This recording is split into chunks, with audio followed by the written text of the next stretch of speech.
எப்போ ஏடிஎம்கேலேருந்து இல்லை அப்படின்னு சொன்னாங்களோ, அதாவது நாங்கள் போட்டியிட போகுதுன்னு சொன்னாங்களோ, உடனே அவங்களும் அதே அனௌன்ஸ் பண்ணுறாங்க. இம்மீடியட்லி இவங்களும் அனௌன்ஸ் பண்ணுறாங்க. அப்படின்னா என்ன அர்த்தம்? உள்ளுக்குள்ளே என்னமோ வேலை நடக்குது அப்படின்னு அர்த்தம். அதுக்கு தான் நான் சொல்கிறேன், சீமான் வர்சஸ் டிஎம்கே அப்படின்னு வரும்போது களமே வேற மாதிரி ஆக போகுது. இப்போ இந்த இடைத்தேர்தல் வந்த உடனே உங்களுக்கு இந்த மாடல் கோட் ஆஃப் கான்டக்ட் வந்துருச்சு அப்படின்ட்டு இந்த 1000 ரூபா வேற பொங்கலுக்கு கொடுக்கல. பொங்கலுக்கு இவங்கெல்லாம் 5000 ரூபா கொடுக்கணும் அப்படின்னு சொல்லிட்டு இருந்தாங்க. எங்கேருந்து இங்கே கொடுப்பீங்க? உங்கள் அப்பா வீட்டு சொத்தா? உங்கள் அப்பா வீட்டு பணமா? நான் கேட்கலாமா? அதை பணம் ரொம்ப பயங்கரமாக இருக்கும். மேபி வாக்குகள் கொஞ்சம் கம்மியாயிடும். டிஎம்கே பழைய வாக்குகளை வாங்காது, கூட்டணி கட்சிகளுடைய வாக்குகளை வாங்காது, பெற முடியாது. இவங்களுக்கு மற்ற எல்லா கட்சிகளுடைய ஆதரவு வாக்குகளும். அதனால தான் சொல்கிறேன், திருப்பியும் ஃபர்ஸ்ட் டைம் நாம் தமிழர் கட்சி சரித்திரம் படைக்கப் போகிறது. அதில் சுரேஷ் கல்மாடிங்கிறவர் அந்த காமன்வெல்த் கேம்ஸில் 70,000 கோடி ரூபாய் ஊழல் பண்ணாங்கிற ஒரு குற்றச்சாட்டு வந்தது. அதை வச்சுக்கிட்டு இந்த ஆம் ஆத்மி கட்சிக்காரங்க தான் இது பண்ணிக்கிட்டு இருந்தாங்க. ஆம் ஆத்மி கட்சி வந்த பிறகு இந்த சாராய ஊழலை யார் புகார் பண்ணினது, புகார் கொடுத்தது? காங்கிரஸ் கட்சிக்காரன் புகார் கொடுத்துருக்கான். இன்ஸ்பைட் ஆஃப் தட், ஓகே, என் மேலே நீ புகார் கொடுக்குற, உன் மேலே நான் புகார் கொடுக்குறேன், ஆனாலும் பரவாயில்ல, நம்ம 2 பேரும் இணைந்து இந்த தேர்தலை சந்திப்போம் அப்படின்ட்டு அவங்க நினச்சிக்கிட்டு இருந்தாங்க. ஏற்கனவே உங்கள்ட்ட 4.5% தான் இருக்குது டெல்லியில். ஒன்லி 4.5%. லாஸ்ட்டு எலெக்ஷன் 2020 எலெக்ஷன் நீங்கள் பாருங்கள், 4.5% 5% கீழே தான் இருக்குது. இந்த கண்டிஷனில் நீங்கள் எப்படி இந்த கட்சியை வளர்த்து நீங்கள் தனியாக நின்று, அவங்க என்ன சொல்கிறாங்க, நீங்கள் தனியாக நிற்கிறதுனால பாஜகவுக்கு தான் லாபம் அப்படிங்கிறாங்க.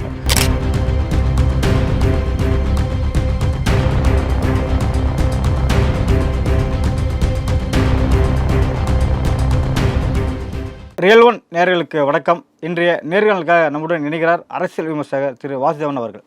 வணக்கம் சார். வணக்கம்.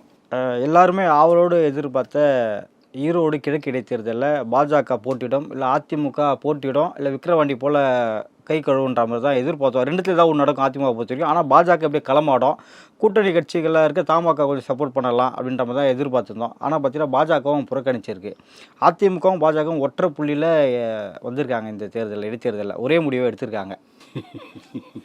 இது திமுக கண்டிப்பாக சாதகமாக தான் அமைய போகுது. ஸோ இது எப்படி பார்க்குறீங்க? எதனால இந்த புறக்கணிப்பு சார்? அவங்க சொல்கிற கருத்து ஏற்றுக்கிறீங்களா? அதை எப்படி சொல்லுவீங்க திமுகவுக்கு தான் சாதகமாக அமையுன்ட்டு?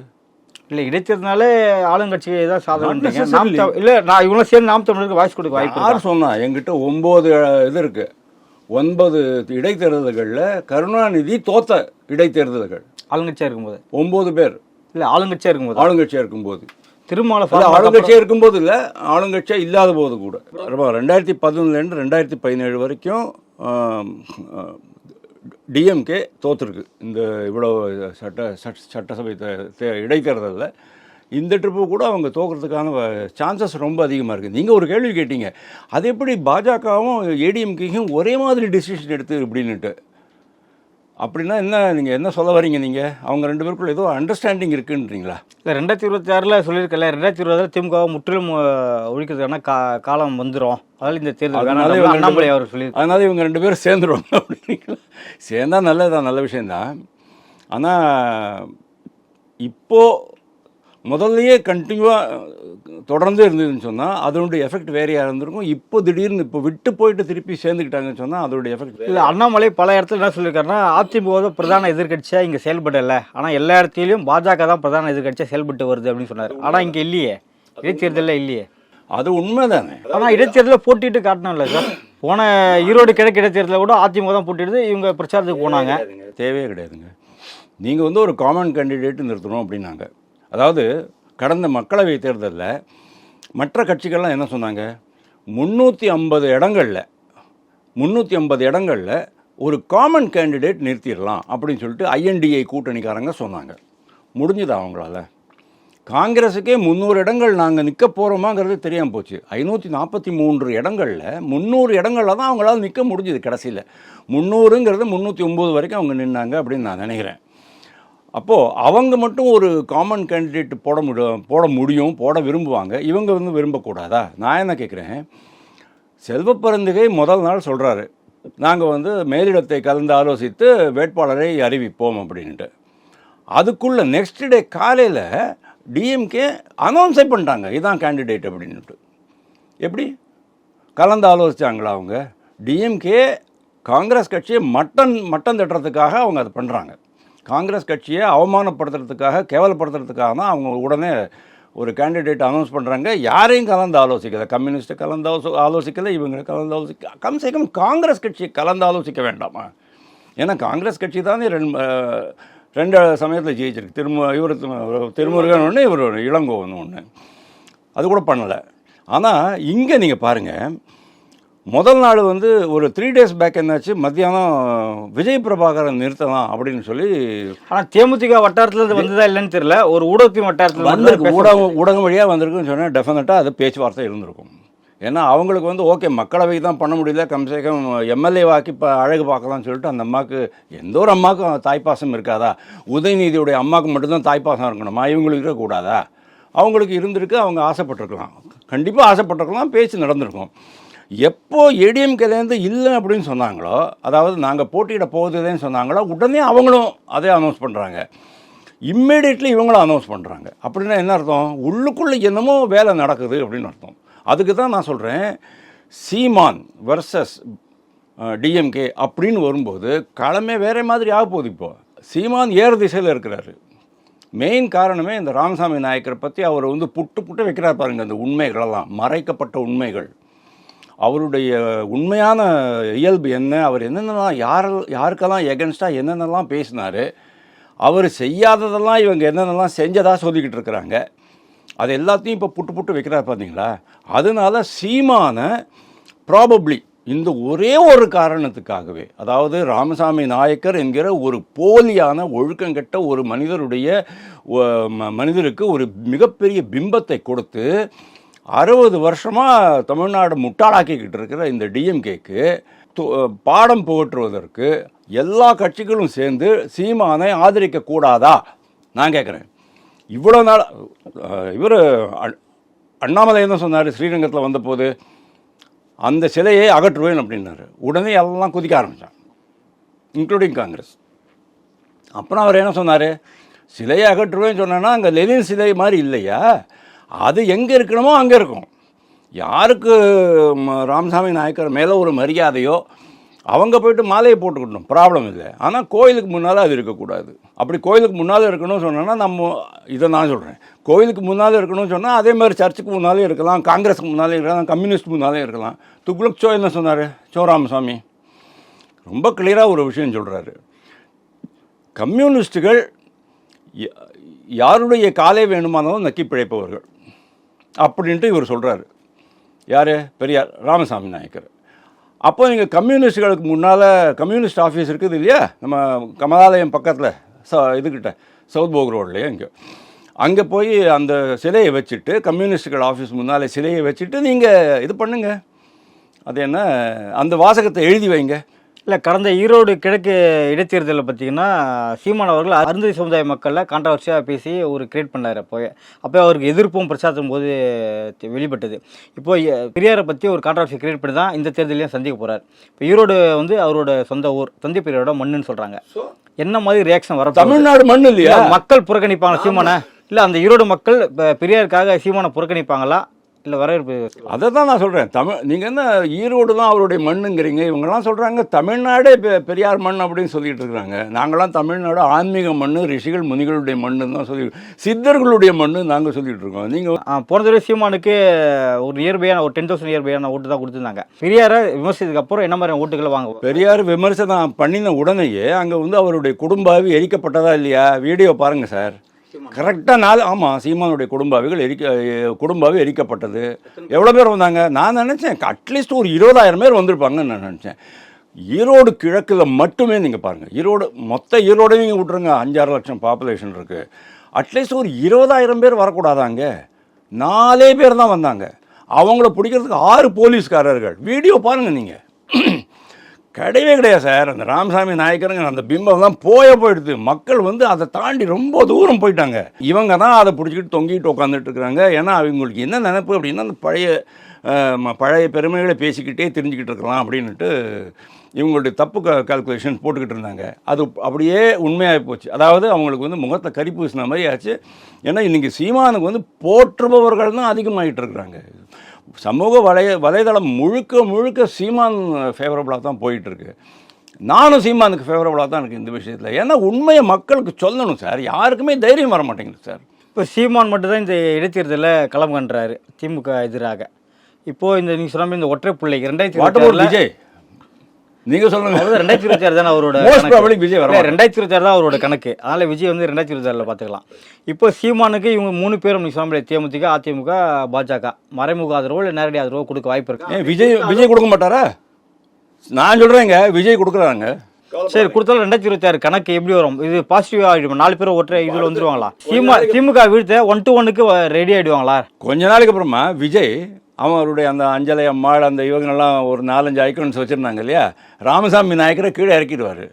அவருடைய அந்த கட்சி இதில் நீங்கள் பாருங்கள், ராமசாமி நாயக்கர் வந்து அவரை கட்டி அணைச்சிபடி கைத்தொட போகிற மாதிரி இருந்துச்சுல்ல.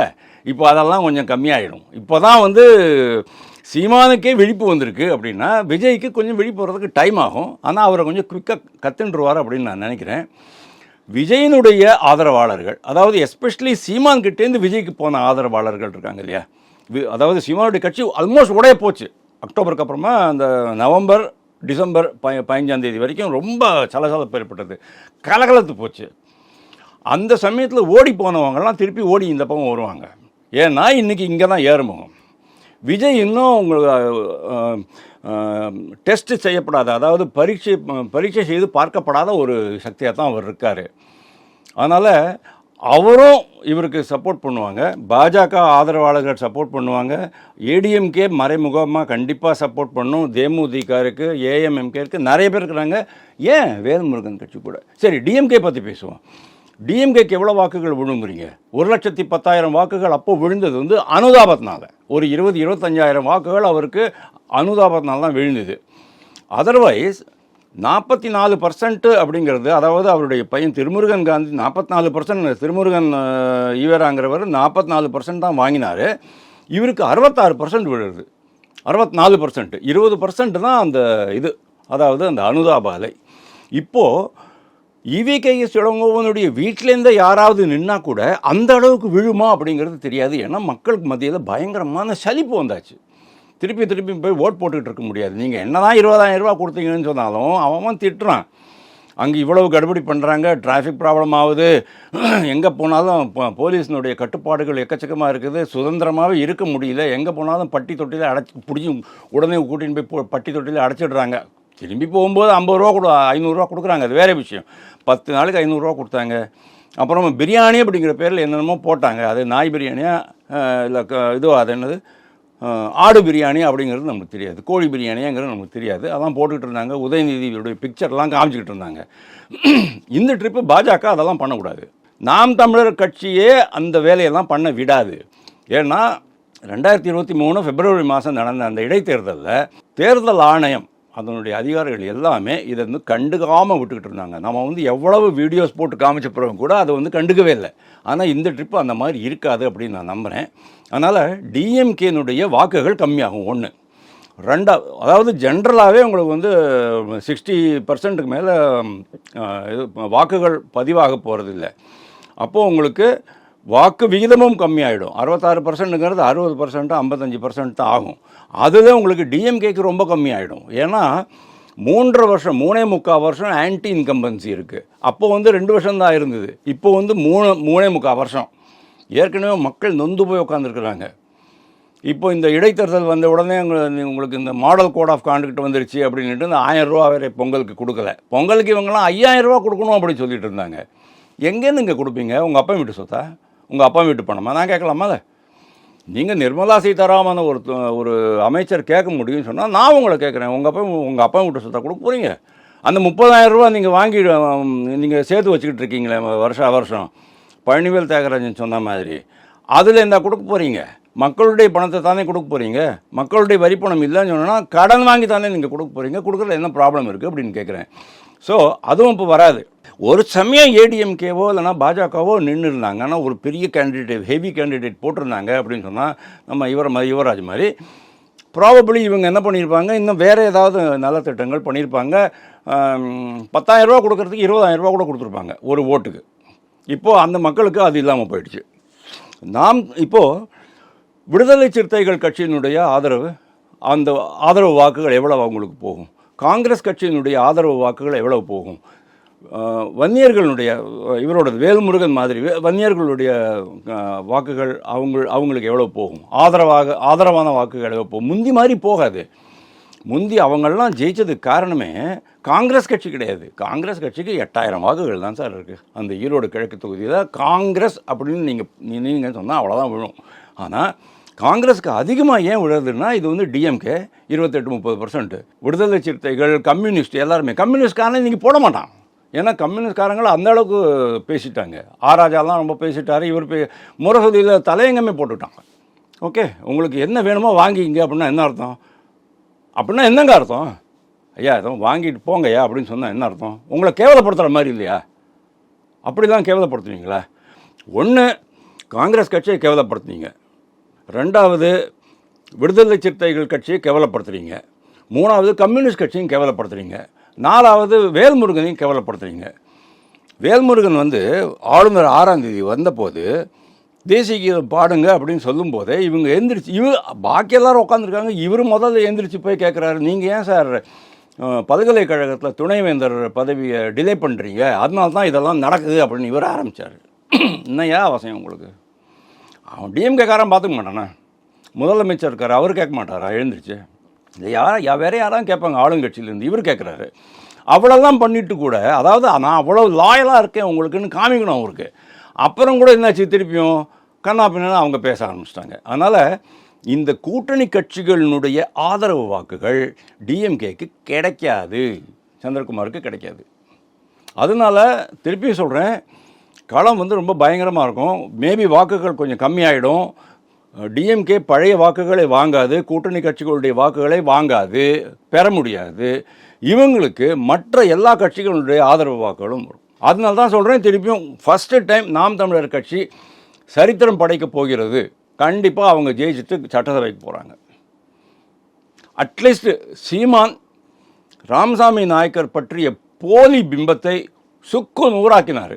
அந்த ஒரு காரணத்துக்காக அவருக்கு கைமாறாக நம்ம தமிழ்நாட்டு மக்கள், தெய்வீகம் தேசியம் சிந்தனை கொண்டுள்ள மக்கள் சீமானுக்கு உதவி பண்ணணும்னு நான் வேண்டிக்கிறேன். ஐஎன்டிஏ கூட்டணியிலேருந்து காங்கிரஸுக்கு எதிராக பல கட்சிகள் பேசிட்டு வராங்க. இப்போ ஒரு சில கட்சிகள் கூட்டணியிலேருந்து வெளியே வராங்க, அவங்களுக்கு சீட்டு கொடுக்காம புறக்கணிச்சிட்டு வராங்க. இப்போ டெல்லி தேர்தலில் நம்ம பார்த்தோம். இப்போ இங்கேயும் பார்த்தீங்கன்னா இடைத்தேர்தலில் காங்கிரஸை எந்த ஒரு கருத்தும் கேட்காம தன்னிச்சையாக ஒரு முடிவு எடுத்து வேட்பாளரையும் பண்ணுறாங்க. இப்போ காங்கிரஸை புறந்தல்ல எந்தெந்த கட்சிகள் இப்போ முன்னுக்கு கொண்டா, இப்போ காங்கிரஸை எந்த கட்சியுமே அடுத்த தேர்தலில் ஏற்றுக்காதா? தமிழ்நாடு கேட்குறீங்களா இல்லை ஆல் இண்டியா கேட்கு? ஆல் இண்டியா இல்லை ஐஎன்டிஏ கூட்டணி ட்ராவல் பண்ண அனைத்து கூட்டணிகளும். ஆல் இண்டியாவில் வந்து இவங்களுக்கு வந்து 2024 மக்களவை தேர்தலில் 55லேருந்து 99க்கு போனாங்க இல்லையா? 2019 55, இதில் 99க்கு போனாங்க. எப்படி போனாங்க? இஸ்லாமியர்களை ஏமாற்றி வாக்குகள் குவித்தார்கள். ஏன் இஸ்லாமியர்களை மட்டுமே ஏமாத்துறீங்க சார்? இஸ்லாமியர்கள்கிட்ட மட்டும்தான் போய் நாங்கள் வந்து 8500 ரூபா மாதம் தரோம், கட்டாக்கட்னு உங்கள் அக்கௌண்ட்டில் போய் விழுந்துடும் அப்படின்னு பொய் சொல்லிருக்கீங்க. மக்களுக்கு என்ன வேணுமோங்கிறத கவனிக்காமல் நீங்கள் பாட்டு ஒரு கான்ஸ்டிடியூஷனை கையில் வச்சுக்கிட்டு, ஒரு சிவப்பு ஒரு கருப்பு காலிக்கோ போட்ட கான்ஸ்டியூஷனை, அதுவும் காலி எம்டி, ஒன்றுமே இருக்காது அதுக்குள்ளே, அதை தூக்கிக்கிட்டு நீங்கள் அலைஞ்சிக்கிட்டு இருக்கீங்க. அடானிங்கிறீங்க, அம்பானிங்கிறீங்க. ஏங்க பாமரனுக்கு அதெல்லாம் பற்றி என்னங்க? அடானிக்கும் அம்பானிக்கும் கோடியாக சொத்து இருக்குது, கோடியான இது மதிப்புள்ள தொழில்கள் இருக்கின்றன. நிறைய பேருக்கு வேலை கொடுக்குறாங்க, நிறைய பேருக்கு சம்பளம் கொடுக்குறாங்க, உற்பத்தி பண்ணுறாங்க. நீங்கள் என்னங்க பண்ணுறீங்க? தமிழ்நாட்டில் சன் குழுமம் இருக்குது, தமிழ்நாட்டில் எவ்வளோ இவங்கெல்லாம் இருக்கிறாங்க, பெரிய பண முதலைகள்லாம் இருக்காங்க, அவங்களாம் என்ன பண்ணுறாங்க? ஸோ காங்கிரஸ் கட்சி என்ன பண்ணுறது அப்படின்னா, இந்த மாதிரி ஒரு சில்லற வேலையை பண்ணிவிட்டு எங்கெங்கெல்லாம் கூட்டணி அமைச்சு நம்ம வெற்றி பெற முடியும் அப்படின்னு தான் அவங்க பார்க்குறாங்க. அந்த இப்போ 99 வாங்கின உடனே அவர் என்ன எப்படி மிதந்தார் அப்படின்னு சொல்லுங்கள் நீங்கள்?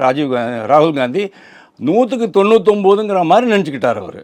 ஆனால் அது 543க்கு தான்ப்பா நீ 99 வாங்கியிருக்கேன்னு கொஞ்சம் அதை சொல்லி அதை கொஞ்சம் இறக்கிறதுக்குள்ள, தலையில் இறக்கிறதுக்குள்ளே ரொம்ப டைம் ஆகி போச்சு. அந்த அளவுக்கு அப்படி காற்றுல மிதந்துக்கிட்டு இருந்தார், கால் கீழே படவே இல்லை அவருக்கு. ஸோ அது கூட இந்த மாதிரி பொய், அந்த கட்டாக்கட்டா 8500 ரூபா மாதத்துக்கு தரோம், ஒரு வருஷத்துக்கு 1 லட்ச ரூபாய் தரோம்னு சொல்லி பொய் சொன்னது. நவ் ஹரியானாவில் என்னாச்சு? கூட கூட்டணி வேண்டாம் அப்படின்னு அவங்க சொன்னாங்க. அதுக்கப்புறம்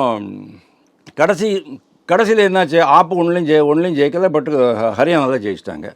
மகாராஷ்டிராவில் என்ன பண்ணாங்க, 3 கட்சி கூட்டணி காங்கிரஸ். ஆனால் காங்கிரஸ்காரனுக்கு வந்து நாங்கள் அதிகமாக இடத்துல வின் பண்ணால் தான் நம்மளுக்கு வந்து ஃபஸ்ட் ரைட் கிடைக்கும், நம்மளை கூப்பிடுவாங்க ஆட்சி அமைக்கிறதுக்கு. அப்படிங்கிறதுனால மற்ற கட்சிகளுக்கு நம்ம வந்து சப்போர்ட் பண்ணுறத விட நம்ம கட்சிக்கே நம்ம வந்து கேம்பெயின் பண்ணணும்னு சொல்லி அவங்க தேசியவாத கட்சிக்கு கேம்பெயின் பண்ண போகல, சிவசேனா கட்சிக்கு, உத்தவ் தாக்கரே கட்சிக்கும் கேம்பெயின் பண்ண போகல.